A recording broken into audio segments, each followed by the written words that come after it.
بسم اللہ الرحمن الرحیم۔ السلام علیکم۔ صحیح بخاری سے حدیث نمبر 31۔ میں ابو ذر سے ربضہ میں ملا، وہ ایک جوڑا پہنے ہوئے تھا اور ان کا غلام بھی جوڑا پہنے ہوئے تھا۔ میں نے اس کا سبب دریافت کیا تو کہنے لگے کہ میں نے ایک شخص یعنی غلام کو برا بھلا کہا تھا اور اس کی ماں کی غیرت دلائی یعنی گالی دی تھی۔ تو رسول اللہ صلی اللہ علیہ وآلہ وسلم نے یہ معلوم کر کے مجھ سے فرمایا، اے ابو ذر، تو نے اسے نام ماں کے ساتھ غیرت دلائی ہے، بے شک تجھ میں ابھی کچھ زمانہ جاہلیت کا اثر باقی ہے۔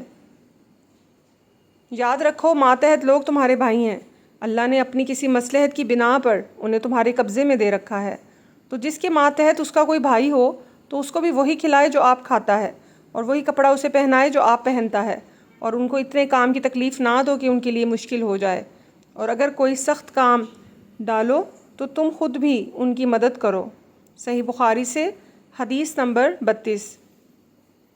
جب سورہ انعام کی یہ آیت اتری، جو لوگ ایمان لائے اور انہوں نے اپنے ایمان میں گناہوں کی آمیزش نہیں کی، تو آپ صلی اللہ علیہ وآلہ وسلم کے اصحاب نے کہا، یا رسول اللہ، یہ تو بہت ہی مشکل ہے، ہم میں کون ایسا ہے جس نے گناہ نہیں کیا؟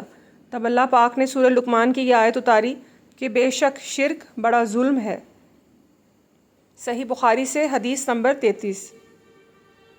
آپ صلی اللہ علیہ وآلہ وسلم نے فرمایا، منافق کی علامتیں 3 ہیں، جب بات کرے جھوٹ بولے، جب وعدہ کرے اس کے خلاف کرے، اور جب اس کو امین بنایا جائے تو خیانت کرے۔ صحیح بخاری سے حدیث نمبر 34۔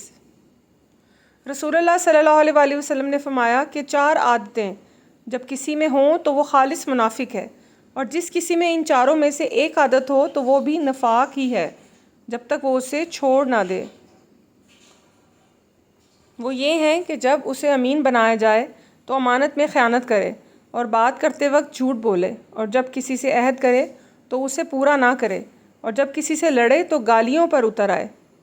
اس حدیث کو شبہ کے ساتھ اعمش نے بھی روایت کیا ہے۔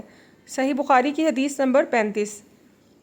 رسول اللہ صلی اللہ علیہ وآلہ وسلم نے فرمایا، جو شخص شب قدر ایمان کے ساتھ محض ثواب آخرت کے لیے ذکر و عبادت میں گزارے، اس کے گزشتہ گناہ بخش دیے جاتے ہیں۔